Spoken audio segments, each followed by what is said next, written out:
Okay,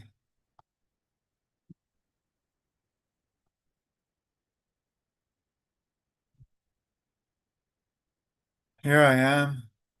Hmm.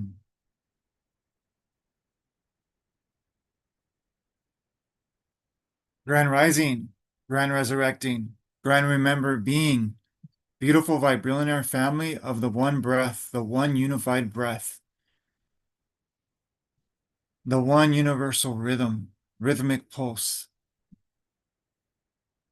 the one infinite eternal field of presence I am. Welcome to welcome to Signal 3, Gate 1, which this is just not just another podcast. This is a mirror of your own remembrance. We're being called from the field to remember who we are. What was considered a luxury before is now a necessity. We see in the world so much survival, so much fear, so much conflict, so much division. But what if I was to tell you that there's a reality beyond that, that is beyond our wildest dreams, beyond the mind and senses? It is a reality of our own remembrance. It is a reality of our own aliveness. It is a reality that is inherent in the beautiful blossoms of a flower, in the beautiful flowerings of a mighty tree, the beautiful unfoldment of a seed,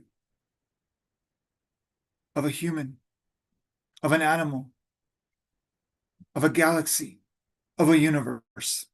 It is in the genetic makeup of who you are, as it is in the stardust of what you're made of, as it is in the universe that reflects your beauty, your truth, your love.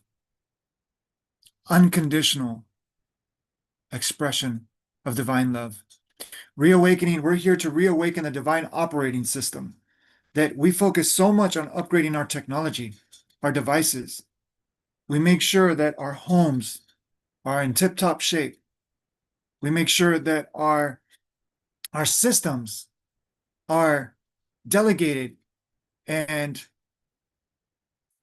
performed beautifully as best as possible. But what if I was to tell you that there's a greater technology, there's a greater divine, there's a greater divine magic unfolding always already, right here, right now. And for some reason, the YouTube Live is not showing up on my phone, on this phone.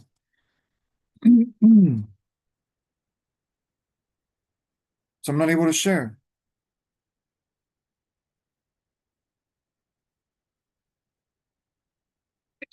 Let's do this 1 second. Not sure why it's not showing up with the live. So we're going to need to manually do this on the computer. Okay, there it is. We are live.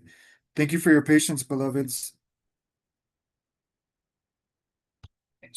Okay, do this 1 second. Let's see. So we're having a little bit of technical hiccups.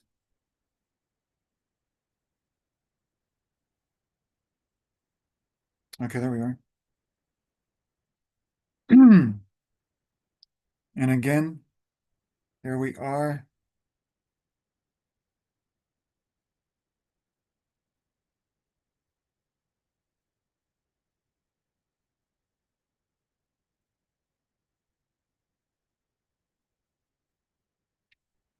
Let's take a breath as we align this beautiful invitation to the field.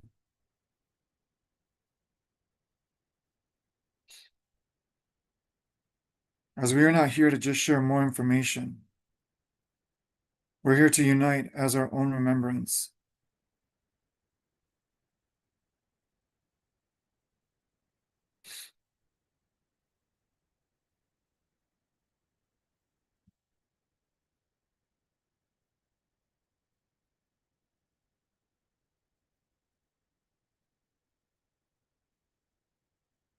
Here we go.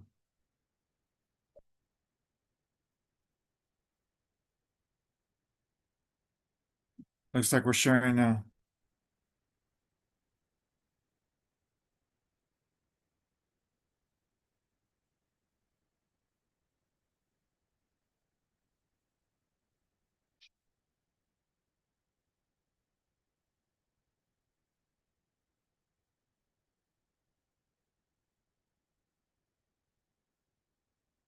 Okay, so now we're able to share. Thank you for your patience. Beautiful mirrors.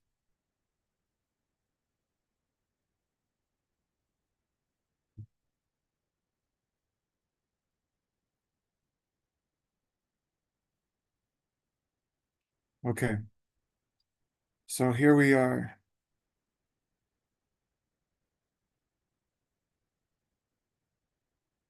Just making sure we share to our, well, the phone just froze. Okay, so here we are. Thank you for taking the time out of your life, out of your day, to tune into this remembrance, to tune into the resonance of this frequency that today is to talk about the triangulation, which is really the translation of the I am. Now, a lot of people think Michael's crazy for sharing about I am. But when Michael shares about I am, it's not about Michael. It's about what we universally identify as. When you say your name, you say I am. Even when you talk about your feelings, or excuse me, the feelings that you process, the emotions, the thoughts, you say I am. I am sad, I am happy. So this word that we say I am, do we really realize what we're speaking into form? Do we realize what we're identifying with? Do we realize what we are basically signing a vibrational contract, a vibrational promise, a frequency prayer? So when you say I am, you are literally praying form into being. And throughout this signal 3, we're going to triangulate the, just like a GPS, a navigation system. It works on triangulation.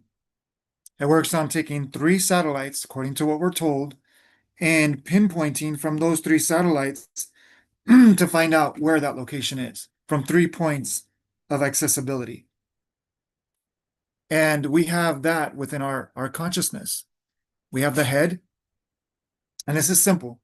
This is just simplistic terms. We have the head, we have the heart, and then we have the soul consciousness. And when we align those 3 and we realize how simple life was really designed and how perfect and how flawless and how unwavering that that promise is to us, that when you align with universal laws and principles, your life becomes much sweeter. Not that you stop, suffering and going through pain. Excuse me, not that you stop going through pain, because pain is inevitable, but suffering is optional. And for a lot of us, we are allowing what we see online to become real in our body, in our mind, in our senses, and we believe we're in pain when we're really simply suffering. Now, if you have physical pain, now of course that appears very real. But if you ask yourself a question, the more that you focus on the pain, the more that you invest in the physical aspect of it, then the more, and the mental aspect of it, excuse us, the more that you focus on the mental aspect of it, the more the physical feels to be more real. But when you realize that there's a mind that is one of the greatest technologies, greater than any technology outside of us, and you realize and you take responsibility of that, and you daily update the software, and you can even upgrade the hardware, because who you are today is not who you were 5 years ago. So as you identify as your solid self, you realize that as a child, you thought as a child, but as you grew up as an adult, you thought as an adult. But what if I was to say that you can merge those 2 aspects of self, the child self and the adult self, and merge it and harmonize this beautiful experience, just as we harmonize the head and the heart, just as we harmonize the light and the shadow, just as we harmonize the magnetic and the electric, just as we harmonize the positive and the negative, the masculine and the feminine, the push and the pull, etc. We see this inherent dualistic nature that really returns to the one. Because as the sun rises, most of us are out there active unless you work at night. And then most of us, when night comes, as last night we had the full moon, as night comes, it is a call to go to sleep. And when you go to sleep, you rest and you reset and you restore unconsciously this beautiful divine operating system. And you take everything that you've processed throughout the day unconsciously, and then you integrate that in your body. It assimilates into what you've experienced, and what you experience you believe is real, so you take that more real, so then your unconscious takes that information and it is doing its best to harmonize your energy, to neutralize your frequency, to align the abundance of the richness of life that is always showing up as you, for you, from you, one as you. Now, as we step in and we celebrate life together, this is signal 3. We've just got done with signal 1, signal 2. And let me just say, Shakti is not here. We're not sure, maybe time difference because it was a time change. But Arizona, the Phoenix flame of I am time never wavers, never shifts, never changes. Everybody else changes time, but Arizona, mountain time, not just Arizona, but mountain time. But because Phoenix is here in Arizona, energetically, it represents the Phoenix flame that is unwavering. It burns and it purifies and it transforms everything, and everything surrenders to the flame of I am. So, signal 3, basically, it started from a conversation, which we like to call a convo-session. So, we started a conversation, and we just, at the end of the conversation, we were like, I love you, feeling that immense love that permeates the entire existence. And this is the greater truth. So if you're looking outside of you, this is the greater truth, that you are love. I mean, your whole body oozes and permeates existence from love.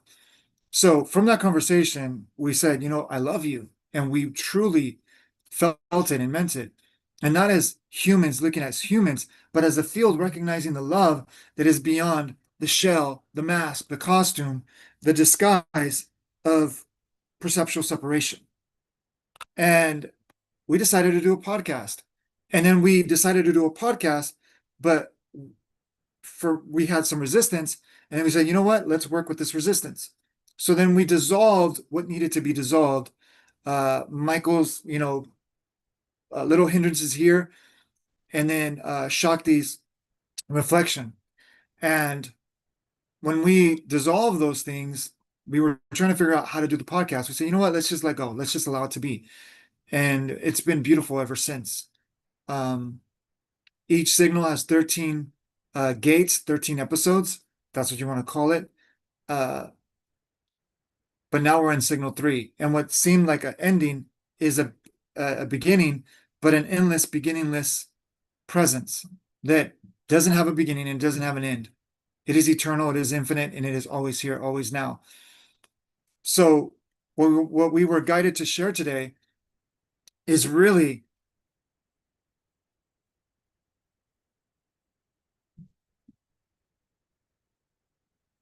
let's unite with the breath. Because this is not information that you're listening to or words that we are speaking. This is an invitation of what is underneath the perceptual senses of reality. And when we drop into the breath and we harmonize our nervous system, we harmonize the nervous system, we regulate the energetic stream of consciousness itself. We access intuition. We access insight, intelligence, imagination, the creative field of what is beyond the senses and the mind. The mind and the senses surrender to this field. And When we surrender as this field, we realize and we remember more of who we truly are. Because ask yourself this, who are you? Like, who are you? Who do you identify with and as? Do you allow the world outside of you to dictate the emotions, the thoughts, and the perceptual state of where you find yourself in? Of how you believe and you feel about what reality is and how it operates? Do you rely your reality on experts that never take the time to know themselves, but yet they can never agree on what reality is, arguing over this, that, or the other? But if we look at our ancestral timeline as a mirror, those that have dissolved and surrendered their greatest attachments, that have surrendered their highest expectations and their most reactive sensory conditions, have reported the same truth. They report that we are one, that we are breath, that we are pulse, and that we are one as this presence, this awareness that is witnessing awareness returning to itself. As you see in many cultures, namaste, the divine in me honors and sees the divine in you. And in that we are one. And then in Lakesh Alakin, that when I say hi to you, I'm saying hi to the one, that there is no separation. And we see all these different greetings that never say goodbye. They just recognize the one that is infinitely inherent within each and every one of us. We gotta put this computer on our computer because our baby might join us. He loves to get on the computer. Oh, there he is. There he is. He's coming on. So, with that being said, is who do you identify with? Do you identify with what the world tells you you are? And basically join another group, and this group tells you you're not enough, you're not worthy, you're not there enough, you're not spiritual enough, you're not alive enough, when the very source of life is the greatest evidence that every day shows up for you and says you are life itself. Cheers.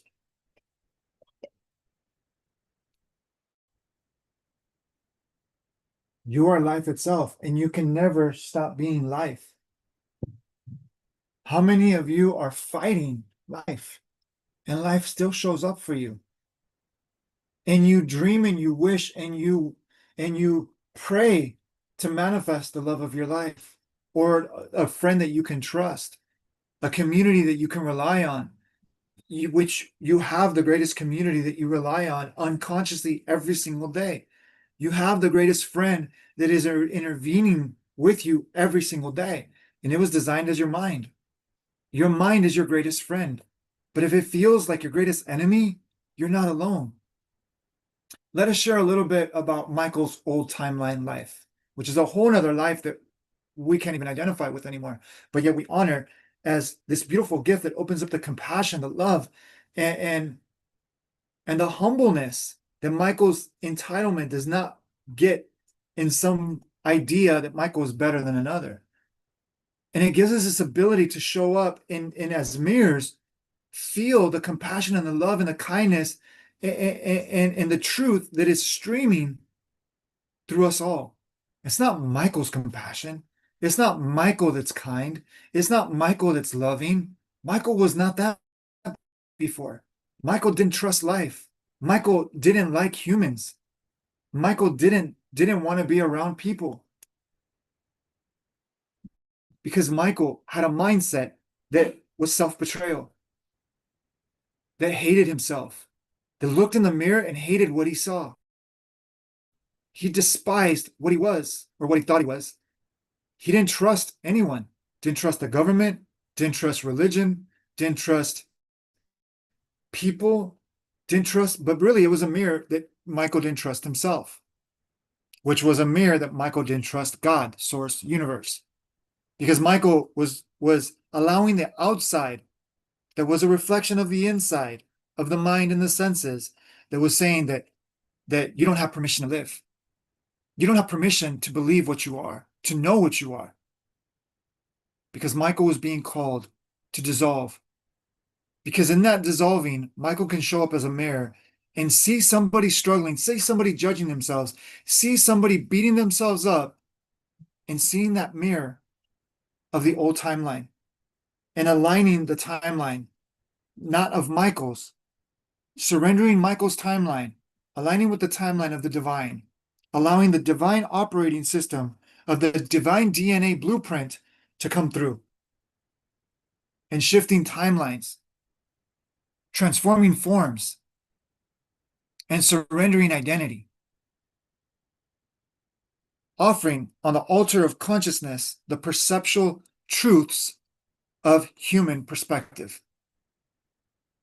Because if we look around us, we see beyond human, we see the animal kingdom, the plant kingdom, the elemental kingdom, all shows up with so much love and so much abundance and so much richness and so much aliveness that the birds, they greet life and sing every single day, which we didn't realize when they sing, there's a connection and a harmony with plants that, according to what we've investigated, what's been reflected to us is that they awaken a part of the plant that opens up the receptivity for the plant to open up to the light of I am, the light of the sun.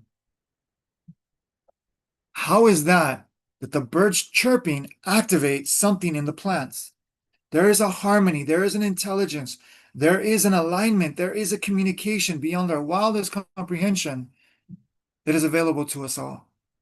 And the more you read, the more you study, the more you seek, the more you search, the more you strive for something outside of you, the more you accept and you admit and you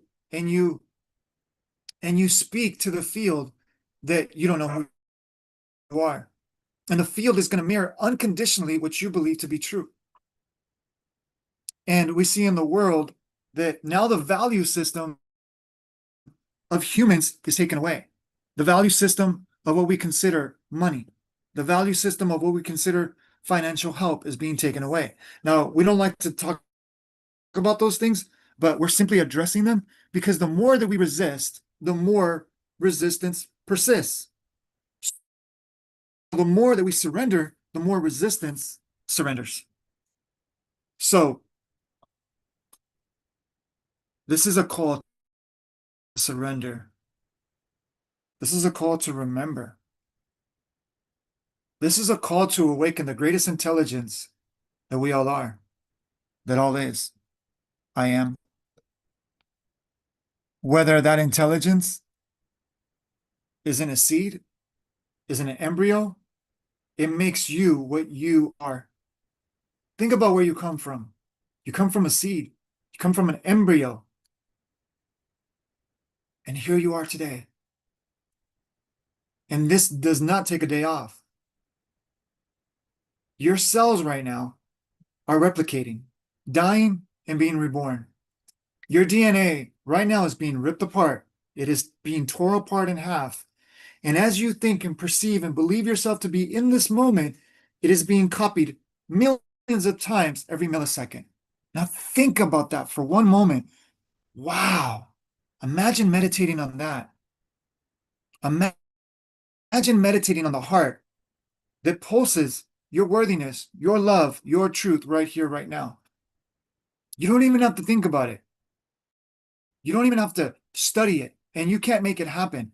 It is unfolding right here, right now, as you are. The breath is breathing you. You're not breathing the breath. Michael's not breathing his breath. The universal, the unified breath of God, source, universe, is breathing us all. It is not your heartbeat. It is not my heartbeat. It is the universal pulse of the heartbeat of the love of God. But yet you think it's yours. So, as we triangulate, we translate this I am reality. Now, this is not just information for you to think you got it and now you're good. It's for you to, when you eat food, if you just what is it called? You gorge on food, Number one, you're not going to appreciate it. Number two, you're not going to digest it as efficiently as possible. And number three, you're not going to experience the experience that is there for you to experience. And you're going to do a ravageness on your digestive system. And your microbiome is going to be overly overwhelmed to process. And the connection with the mind and the heart is going to be a lack of communication, confused. And it goes deeper and deeper, but simpler. So when you take the time to eat, and just like Lao Tzu, we believe, said this, the 1,000-mile journey begins with one step, one single step. So are you trying to rush your way in life? Are you trying to force life? Are you trying to tell life how to be and how to exist, thinking you're in control of life, when you see that you're not in control? When you wake up, you don't even know what today's going to be. You can plan it the best way that you can, and it never turns out the way that you plan. Maybe there's a lot of parameters that you plan, and there's a lot of parameters that show up the way that you planned it, but you're never in complete control. And the reason why we say this is because there's an intelligence that is waiting for you to surrender, to show you what you can't even comprehend or imagine. The logic and the rational mind can't even comprehend. I mean, look at where we are today. We think we have the greatest advancement of technology, and we're always looking for the next advanced phone, advanced computer, advanced smart device. We have all these smart devices, but do we know who we are? Do we know how we operate? No, we take a pill for this. We get diagnosed this. We get programmed this. No matter how many pills we take, no matter how much information, no matter how much information we are conscious of, and we are educated with, and we are familiar with, we struggle with the emotions. We struggle with slowing down. Humanity's attention span is getting smaller and smaller and smaller and smaller. Before, as a child, we could play with a stick, and we can play for hours with marbles. Before, as a child, we could sit back and look and admire nature and admire the sun and be like, wow, look at this beauty. Now a child can't even let go of their iPad. And imagine if we continue this pace, where will the adults be 5, 10 years from now? Think about that for a second. I'm not saying technology is bad. Technology has its place, but it's not the source. Information is not the source. It is beautiful because we've got to this point, but we're literally at a cross point, at an intersection where we see that the mind has played God. We identify with the mind more than anything, but how many of us are tuned into the heart? How many of us are conscious of the breath? How many of us are aware of presence? And Michael had to surrender to this, thinking that he was the most awake and enlightened being because he knew about spirituality and he did the meditations and he can be in silence for hours at a time.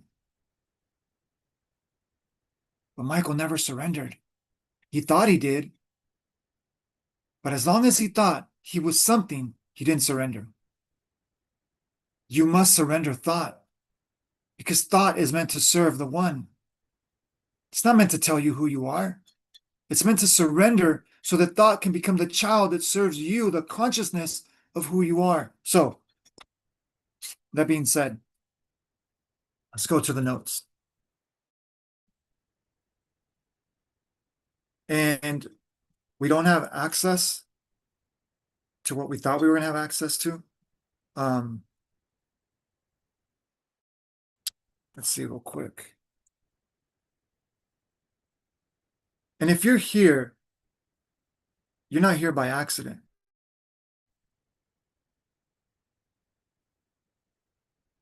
if you are not just watching this video, but if you are feeling this call, this invitation, this initiation to remember who you are,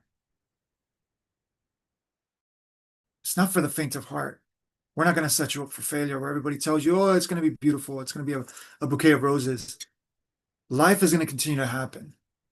But the awareness that is aligned with life itself is going to be the path of least resistance. Because the mind, it convinces you that it knows and it thinks it knows what you are and what reality is. But yet, the minute that you make a decision, the minute that you make a choice, it beats you up for that choice, tells you you're not enough. And then it creates all these other avenues of choices. And then you get more confused because you're like, oh my gosh, did I do the right thing? Did I do the wrong thing? What the heck happened here?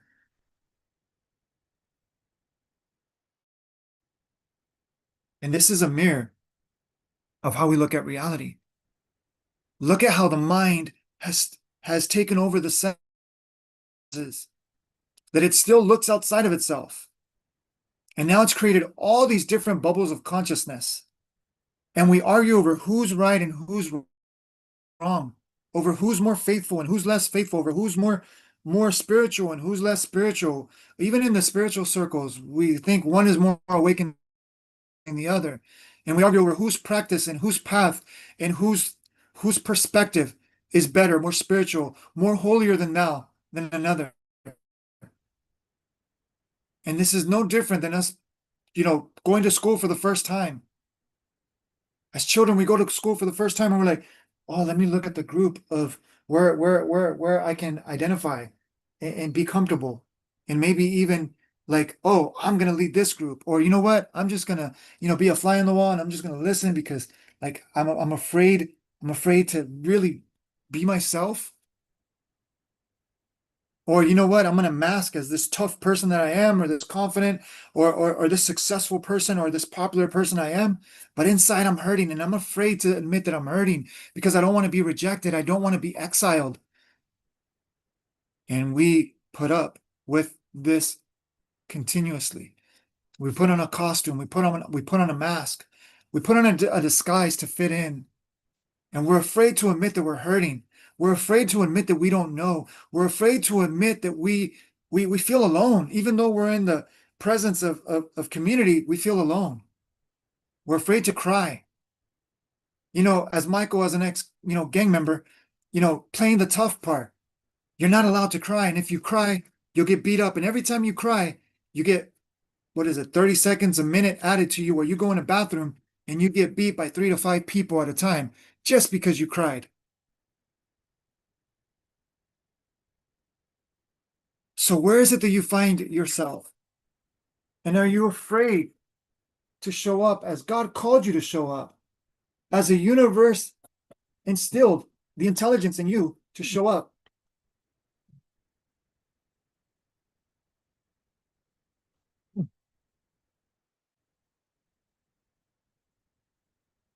You're being called. You have the same genes. You have the same intelligence.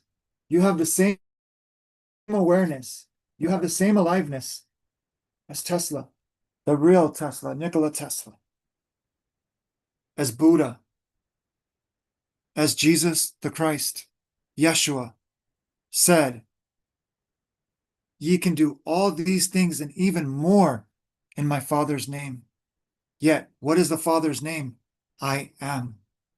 When you humble yourself, not as you doing something, when you humble yourself and you give your life to God, this means everything that you do is for love, for life, for unity, for oneness, for truth, not perceptual truth, but divine truth. You unite with life as life itself. And when you say, I am, it carries authority, not because you have the authority, not because you are someone special, but because you're aligning with the field of the chosen one, the child of God, the child of the universe. the code of source intelligence. You take off your clothing, you take off your coating, and you discover the greatest code that is I am. Because how many mantras have you done? How many affirmations have you said? How many practices have you practiced? How many rituals have you memorized? How many scriptures have you memorized? Those are mantras. Those are rituals. And where is your life now? Because I'm not saying those things aren't good. Those things are beautiful. But what is the result of your investment? What is the results of your life? And I'm not talking about what you have in your garage. I'm not talking about what your bank account is. All those things are great because they're meant to bear witness and testimony to the testament of God's grace, of God's love, of universal truth, of aligning with universal principles. You know, it says in the Bible that we're not dealing with flesh and blood. We're dealing with dimensions, principles, principalities, energy, frequency, and vibration. What are you feeling when you hear this? And what do you feel every day when you wake up? Do you feel that the world is against you? Do you feel like you can't trust life because you can't trust yourself? You can't trust the thoughts that you're thinking. You can't trust the emotions that feel like they're out of control. And then you can't trust because when you turn on the TV or the phone or the computer and you scroll and you endlessly see victimization, blame, complain, and you see conflict, crisis, chaos, confusion. You don't have to live that life. That is the mind that is telling you that it doesn't feel like it's safe enough to live. But the mind is not the master. You know, there's an ancient, and look at all these ancient truths that we're explaining, all these different ancient truths, whether it's the Bible, whether it's the Upanishads, whether it's the Bhagavad Gita, whether it's the Quran, whether it's the Kybalion, whether it's, which is really like tens of thousands of years old. It is prior to all the books that we've been told. Whether it's the law of attraction. Salut, remember love, honor, be. Salut, remember love, honor, be. So there's an inherent truth beyond all that we've been told. Because the mind has taken truth and it says, let me form it to my perspective. Let me form it to my agenda. And the agenda of the mind and senses is a self-preservation of the egoic identified self, not of the true self. Because your mind is not invested. And when we say mind, it is not the mind, the universal mind. So let's break this down. We're talking about the human brain. And the human brain is not intelligent. The human brain is a conduit, a vessel, an instrument, just like your body is, of what intelligence streams through. So the brain is not invested in what's good for you. It's invested in what's going to preserve and maintain and confirm its identity. That's why whatever you believe to be true, you continue to manifest it. And people, places, circumstances, situations, conditions, circumstances, and events reflect and mirror that truth, perceptual truth, to you. So if you find yourself in toxic environments and toxic people around you, it is mirroring to you that you've invested in toxic thoughts, toxic perspectives. And we're not saying toxic as judgmental. We're saying toxic and in the sense that it no longer serves, but it served you to get to this point, but it no longer serves where you're being called and where you've been called to be. So we're just barely getting started, family. We're just barely tapping the surface. So let us just say this, because this is not just to entertain the mind and the senses. This is here to invite you to the greatest calling, the greatest opportunity, the greatest gift to reawaken as life itself, to serve God, to serve the universe, to serve whatever you believe and perceive to be the highest truth, your higher self, your God self, because you are God expressed in form. You're not separate from God. But yet, if you are experiencing your relationship that life is against you, then you're saying God is against you. I know this hurts. Trust me, it hurts to feel and face this. But if we don't share truth, divine, universal truth, then you'll always fall for the shiny object syndrome, or you'll fall for the blame game. You'll fall for the victim. You'll fall for the savior, that you're here to save the world. You're not here to save the world. You're here to remember who you are and realize that God is willing and always has been intervening for the world. But God is waiting for humanity to remember its truth. All of nature knows it. The universe aligns as it. The only thing is humanity has forgotten. And we forgot what we forgot that we forgot. And we're here to remember the remembrance of the frequency of the memory of I am. The kingdom of heaven. Whatever you call that, nirvana, bliss, love. And for simple terms, we call it life. Because you may call God another word, another name, which is okay. Because the important thing is, as humans, are we transforming? Are we upgrading this relationship as human beings? If you feel like people are against you, if you feel you got to judge and you gotta put down another human so that you can feel justified that your faith is better, that your spiritual path, practice, or calling is better, then ask yourself, what results are you getting on that?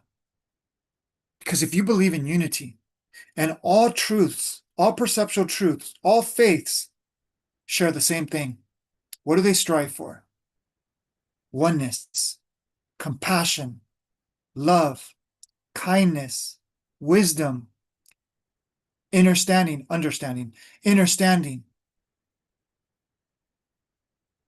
life. So we all want the same thing as faith, as spirit. But why is it that the results that we get is conflict, confusion? Because when you go to church tomorrow, I want you to ask yourself one thing. When you go to your spiritual center, I want you to ask yourself one thing. Am I seeing myself in another as life itself? Or am I seeing myself as separate? As someone more better than me, lesser than me, or somebody more spiritual than me, or me more spiritual than someone, or someone more worthy than me, or me more worthy than someone else?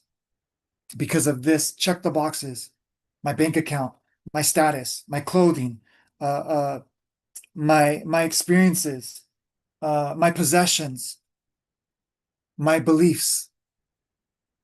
Because if you do, then you're not aligned with the faith that you believe to be true. And the first thing about awakening is to realize that you are asleep. Because if you don't accept that you are asleep, you're like a drug addict that says, oh no, I only smoke on the weekends, but cannot let go. The first thing is to admit that you are addicted to thinking you are small, to thinking that you are separate, or to thinking that you are better. How can you think you are better than God itself? How can you think that you are less than God itself?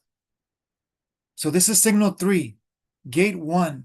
This is the translation of I am as form. So we spoke about the head today. So there's 3 points of triangulation: the head, the heart, and the soul consciousness, which is the child of God, the child of the universe. Because as a soul, we are one. We're not separate. And we're going to get into the heart, but we need to get into the head. We have 13 gates. So we're going to break down the 13 as 12, because the 13th is the final conclusion. So in 12, you have 3 segments of 4. So for 4 segments, we're going to dive into the head. How can we dive into this head? How can we get this head to do what it was called to do and be the greatest servant? Because if it's not serving you, then you're asleep. And that's okay. Accept where you are, because truly the truth of you is that you are already awake. But if you're not experiencing this, then you're believing the perceptual state of the mind that it's protecting itself so that you can exist because it's done its job beautifully. If it wasn't for the mind, we wouldn't be able to experience this. So the ego is not bad. The ego is not against us. It is an instrument of God. It is a vessel of God. So there's another beautiful quote that if we look at the common denominator, all these quotes are saying the same thing. So we're going to say the same thing every week. We say the same thing every day, all the time. So we're never going to waver from the message that we are one, that we are God, that we are the universe in form. And if that threatens you, ask yourself, why does that threaten you? Why does the very truth threaten you? Because truth only threatens illusion. Truth does not threaten truth. Something to think about for the next week. And if you would love to join us in the Vibrillionaire membership after party, then we are about to begin in 12 minutes. So thank you for joining us. If you would like the Zoom link, let us know. We're going to look at our email. So if you would like the link to Zoom, so you can join us in the Vibrillionaire after party, then membership after party, then let us know, because we would love to have you with us. Much love. And until next week, this is the Vibrillionaire Vibrillionex. I am presence, frequency, mirror of remembrance, servant of the one I am, God, source, universe. Reminding you, reminding us as one. As we speak to you, we speak to the one, as the one speaking to itself. Through technology, through form, through breath, through pulse, through presence, as presencing, presencing, presence. Presence, presencing, presence. In other words, presence witnessing its own beauty as presence. Remember who you are. Remember who you are. Remember who you truly, truly, truly are. Vibrillionaire.com awaits you always, where we infinitely, lovingly remain as one breath, one unified breath, one universal rhythmic pulse, as infinite, eternal, sovereign, aware presence.